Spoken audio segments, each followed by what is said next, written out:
Hey, and we're live. We have a guest. Memphis Mullins is our guest and will arrive hopefully shortly. I'm Scott, Creating Value LLC. We are playing with the StreamYard deal here. And I guess I'm just waiting for him to show up somewhere. How do I share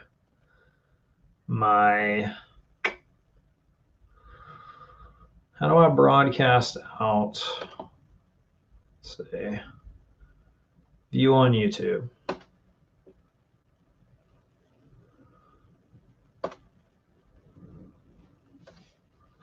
Copy. View on YouTube. Close. All right. Watch. And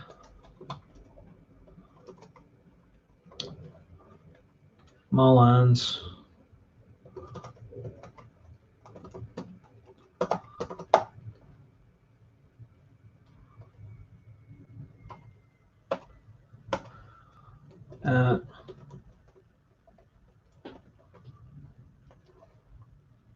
StreamYard. Okay. We'll see. Okay, so I just tweeted out a link to this, and maybe we can get somebody to come in. All right, I'm using the layout that'll have both of us on there. Let me check back over on Twitter, see if anybody, I guess. Okay, there's the views. And our guest at Memphis Mullins at some point. We got a little ticker here. And then we've got, oh, that's from another one I was doing. Let's see if we can do, oh, there's chat privately with your guest. Do some branding. Oh, all this we have to pay. There's the branding for StreamYard. So I could swap that out with my own stuff if I go paid, which I probably will. So far, so good on all this. There's another style right there, but I like that better. And let me see. All right, I sent my link. And who else? It looks like we can have 3 people on here. Can try doing 3 people. There's a third. Let's see here. Got that. All right. Maybe I went live a little too early. What else can we? Let's see, I can turn off this ticker. Where is that? All right, we'll hide the ticker there. Let's create another one. Oh, here we go. All right. There's Patrick. Add to screen. All right. Please start minicam. We're live, by the way. Awesome. That's great. Technology is amazing, right? Dude, this is so cool. Have you heard of this StreamYard? No, I haven't heard of it before, but I feel like just looking at a quick preview of the interface that maybe I've seen some people using it and didn't realize that's what it was. It's crazy. Like you can just throw stuff on the screen, like our guest at Memphis Mullins. That's awesome. And then you can so you don't have to do like any post-production, right? And they've got a little ticker down here that'll scroll. Holy smokes. Dude, I'm just like clicking stuff on the fly. It's like so easy. That's amazing. Like, No production having to be done. Like you can just like, can you customize colors and branding scheme and stuff? if you pay. Oh yeah, yeah. No, I'm sure there's a nice hook there, right? So here's So here's the overlay that you can't change unless you pay. So just like you can put your logo in the corner here and your brand, and then to remove the powered by StreamYard. But like this is all they put in the corner, that powered by StreamYard thing. It's not bad. You can't really see my screen. Here, let's try this. So wait a second. I thought that would do shared screen for my, oh, I can click this too. Okay. So we can also do this. Oh, nice. Yeah. Oh, that's great. That was my dashboard there. I guess it was just a link to you, but yeah. So if like I was, showing something on my screen or vice versa, I guess you can drive too on the screen share, but it just like puts it in there. Or, I like that. Oh, I like the single overlay. That's nice. Like if you're doing some sort of webinar, the screen share with a partial video, that's pretty cool. Yeah. And then like I just saw a different layout. I like this layout better than the like that's better than the other. I mean, most of the time you're dealing with a person, you don't need all this background mess on the side. So more portrait style works. I like that. Yeah, that's a lot better. I wonder if I can switch it to just you though. Like, oh wait, I bet if your audio dropped too. I think my audio cuts out if I turn off. Did you stop? You just do stop cam? No, I did remove from screen. Can you just do the stop cam down on the? I don't know if yours looks the same as mine. Let me see if I can share screen. Let's see. Well, if I do stop cam. Oh yeah, you're still there. You just show up as a black box with like a general icon. Oh, there we go. You still hear me? Oh, nice. Yeah, no, I can still get your audio. Okay, dude. Sweet. That's pretty cool. that's pretty cool. That's slick. Now I saw something like if you do live comments that you could like put those up. Yeah. Let me see. So if I do that, can you grab that comment and post it live, or how does that work? Toss a comment in the or can you put a comment? We'll see. Yeah, I did a test comment in the private chat. Live comments is blank and there's no send button on it. Maybe that's because I'm not logged in.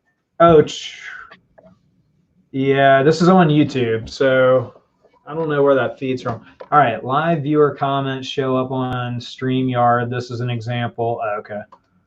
Or here, let me try. I'll pull up YouTube in a separate window off your tweet and see if I can comment on it there. Yeah. Maybe it'll pull up direct. This is so funny. Oh yeah, here we go. Sorry, video editors around the world. You're getting cut out by the. That's right. The in Chrome browser on the fly video production. All right, let's see if I can comment. Oh wait, here we go. Dude, I just had a client like send a bunch of videos to an editor, and I'm pretty sure he could have done all that using this. Maybe he probably had these paid, but yeah. So I just did a comment on. Oh, there you go. Yeah, it's a little delayed, but that's just straight off. That's YouTube. Wow. So I'm logged in with my Gmail account on YouTube, so it just immediately grabbed my icon and full name and everything. That's pretty sick. Slick. Wow. So, oh, we just got a comment. Oh, Patrick Nolan says hello, guys. Wow. Yeah, that would be great if you're doing a live broadcast and you want to actually engage. What other platforms will it stream to? So I linked the only thing I've published to is YouTube, and this will be like the third video that I'll publish. Oh man, I got excited. We got a viewer, but it's actually where you went in there and it's me. Yeah. I've connected. Let's see. I connected my Facebook profile a Facebook page, this YouTube, the Drop the Strap YouTube channel, and I clicked LinkedIn, but it's like you have to. LinkedIn is still selective on who can. Oh, right. So it gave me like the LinkedIn, something about you have to be approved by LinkedIn before you can stream or whatever, and so I didn't. I just stopped. But yeah, this was used in. There's like a private Facebook group that I just recently joined, and they were using it, and so I clicked over to the StreamYard, like how they've got a YouTube channel, and they have like a bunch of just like how-to videos. So I zipped through like 5 of those. They're like 2 minutes each or something, and then just went live with the first one yesterday, maybe. Awesome. So a new toy. There's a live stream thing I was going to tell you about. That's you talk about like replacing video production. There's one if I can't remember the name of it that I've used on mobile. What is it? That's incredibly slick. It's only on mobile device. If they would make a desktop app for it, it would kill. What is it called? And that's going to drive me bananas. Actually, this might have a mobile app.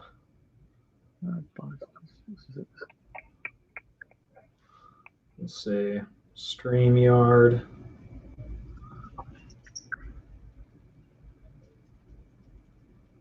How's the working from home, social distancing and everything going for you?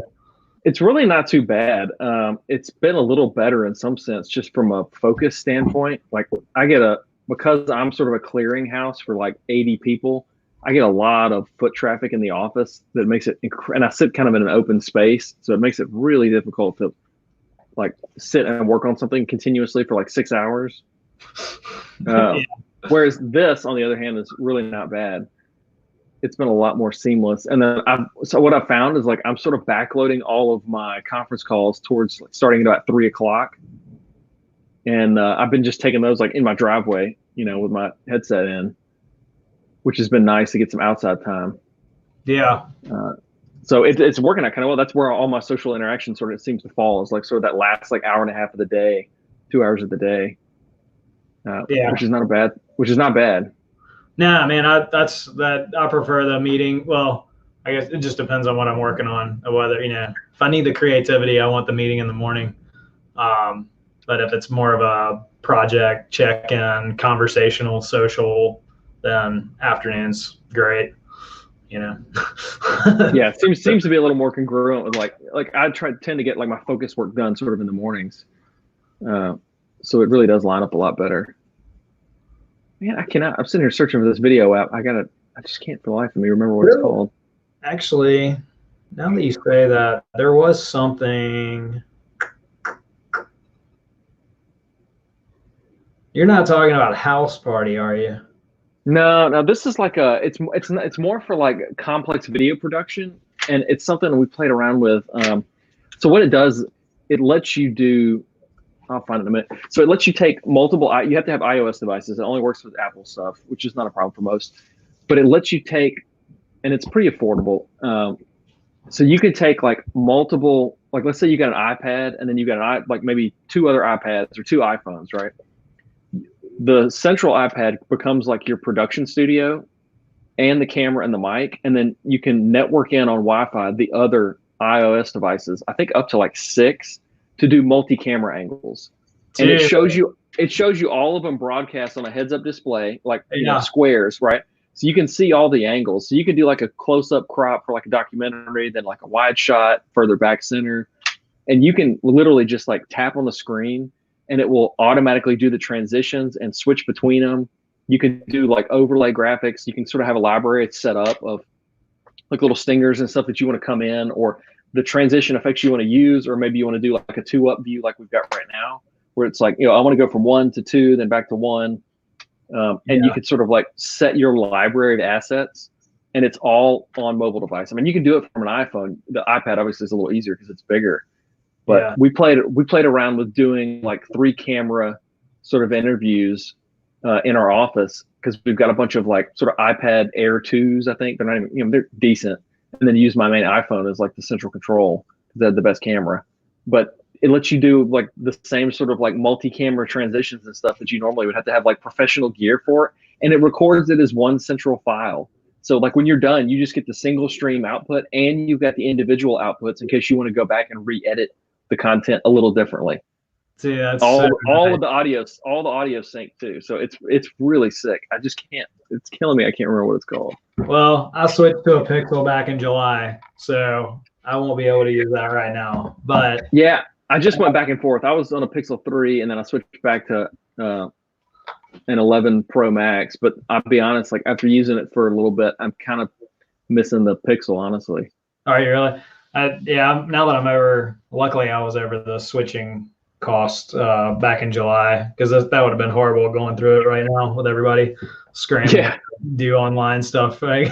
But yeah, the like what you were explaining in that app, you know, when I've seen people use, what is it, OBS, like when I've seen people like use OBS like at home, where they have like, you know, the overlays and like backgrounds and all that, it's like so cool. But at the same time, it's like, do I really need to like learn how to use this software and set all this up and all that? And then when I saw this thing yesterday, or Sunday is when I started playing with this. It was on Easter. Because I remember I like texted a buddy of mine, and it was like, oh, I probably shouldn't have been texting him like on Easter, like, hey, look at this. But, no, when you kind of nerd out when you find a new app that makes something that was complicated incredibly easy. Yeah, I was just like, I can't believe how easy they made this. Like, this is exactly what I want to do in OBS anyway. And it's like, now I'm doing it in my Chrome browser. Like, this is ridiculous. The whole browser based is crazy that it's that easy. There's another one that's kind of similar to this. That's more like, this seems more like business focused. There's another one that's really, really similar interface wise. That's called Lightstream. That's really so there's a studio version that's all browser based, and it's really geared more towards gaming. Like technically, I mean, not hard, but a little bit. But it lets you do more like a game streamer would, where let's say you want to take like, you know, this video and you want to create a custom, you know, thumbnail of a second video stream overlaid up in the corner, like you're doing, like, you know, you're streaming your screen, you want your face in a certain place, then you want to do custom overlays. It lets you sort of build a library like that, all browser based. So that's kind of cool, worth checking out. A little slightly different application. Lightstream. Yeah, I bet that's what a lot of like SEO people are using then. If it's because there's a lot of like little face overlay. Well, this is like like out down in the corner, you know, like I bet that's what they're using actually. Because it could be, and it's free. Like, it doesn't. I think their base plan, there is no paid version of that right now. I think I want to say maybe Microsoft bought them kind of quietly, and so they're just sort of using it to get a foothold in the gaming streaming platform area. Smart. I just sent you a link to that. Switcher is the other one. Switcher Studio is the other one I was talking about. I just DM'd you both of those. Okay. Cool. But yeah, there's so many cool toys out there. This is great though. This is a really nice like entry point. Dude, I've been using Loom like for a bunch of stuff, like, you know, sharing stuff with clients, answering questions. You ever use Loom? I've never used that before. Okay. Well, it's just like you click a little thing in the corner in your browser, get a loom.com, Loom. Dude, you can, like, if you want to impress people, next time somebody sends you a question like that's visual, like to your email, just like start up a Loom screen share with your camera, like your face down in the corner, and just like run through and answer their question. Like, the next time you get an email that you're like, oh man, if I could just jump on the phone with them, like this would be so quick, instead of I've got to type out all this stuff. Like, oh, this is cool. Just do a Loom video, because you can be like, you can even have the screen just on their email and just like talk out loud. Like, oh, okay, you're asking about this. Well, I recommend we try this, and have you considered that? Let me know. And then just like send them that, and like, dude, people get a Loom video and they're just like, oh, this is so awesome. Like, how do you? I could use that for, I get so many people asking me like dumb technical support questions, like IT type stuff. That would be perfect for those sort of, like basic instruction. How do I do something on my computer type things versus trying to type it out in an email. Like, for example, like how do, I need someone to add me to their Google My Business, say. Yes. I'll just I'll shoot the video and I'll shoot, I won't say anything client specific. I'll be like, log into your Google My Business dashboard, click here, go to users, add this, and then I'll export it off of Loom and then import it to YouTube. And then like next time I get the same question, just shoot them the YouTube video. Nice. Yeah. That's awesome. Yeah, I'll check that out. Loom. All right. So how about you, man? You staying busy? Dude, yeah. Like the most horrible time for mankind has been like the biggest boom for people wanting to do stuff online, marketing wise. So like, dude, I've been like, I got swamped for a couple weeks there as I was like helping people like adjust and, get COVID-19 related information added online and kind of the initial like reaction, Right.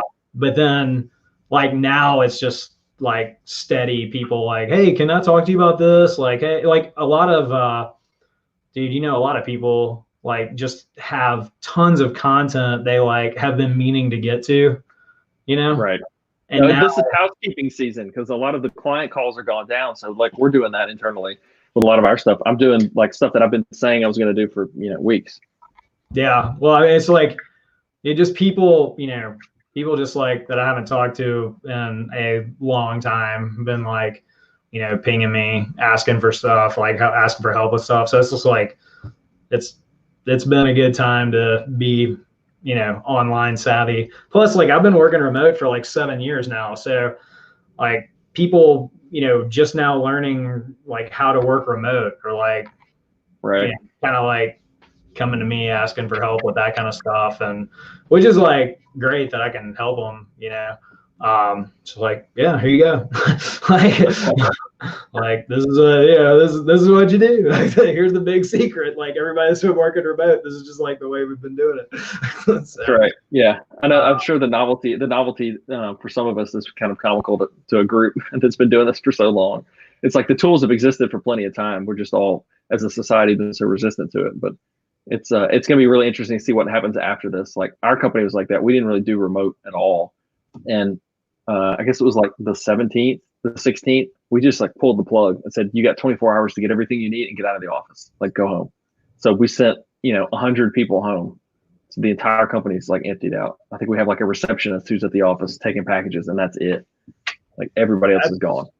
Dude, that's a lot of everybody's offices now. If there's even a person sitting, sitting at the front desk. Yeah. Like, no, it's intense. Yeah. What a wacky, dude. It's like, it's just so like just unimaginable, but just like the most fascinating thing ever. Like it's beautiful. It's like, I mean, for us to be able to force this change without, because if someone said, hey, in 6 months, you need to be prepared to work remote, like, man, we'd get like 50% of the way there and still wouldn't do it. And, it's like you need a good old fashioned crisis to sort of force behavior change.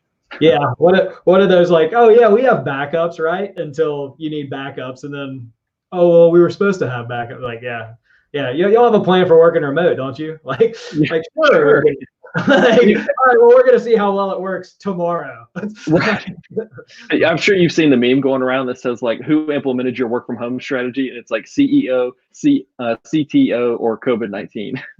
So who in your organization is responsible for it? It's like, okay, yeah, that's it. Too funny. I mean, my mom like tutors, she was a kindergarten teacher forever and she just retired a few years ago.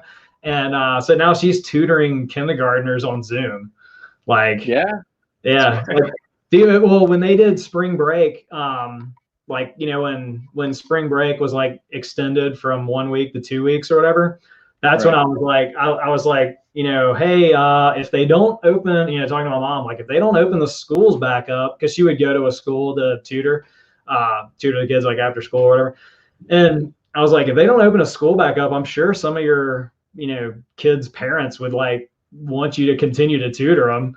And she's Absolutely. like, really? And I'm like, yeah, you need to go on Zoom because and sure enough, she was like, I messaged them and a couple of them said yes. So now she's, you talk about something never planned for, as my mom ever considering tutoring over the internet. That's like, she would have never imagined that would ever happen. So, but now it's a whole generation that's just suddenly been thrust into this idea that never would have planned for it or been comfortable with those tools. Yeah. No. All right. Well, dude, thanks for jumping on so I could learn how to have guests. Yeah, this is awesome. Thanks for testing it out. Always fun to learn a new tool. So. Yeah, for sure. All right, dude. Hey, shoot me a link next time you do a coffee thing. Okay. So for now, I'm doing Fridays at noon Central Time. Okay. Because I'm just kind of, hey, everybody, what do y'all, just like you kind of have a social check-in more than any kind of agenda. I'm happy to have a topic, but it's like, seems like people are kind of, wanting to just kind of talk about stuff right now. So just to hang out. Yeah, just to hang out and see what's going on, get everybody's perspective and stuff. So Fridays at noon, and I'm running that through meetup.com/Memphis-SEO. Invites and reminders and all that stuff through there. Awesome. Sounds good, man. Well, thanks for letting me on. All right, cool. Patrick. Good to talk to you. Take care, Scott. See you later. All right, see ya.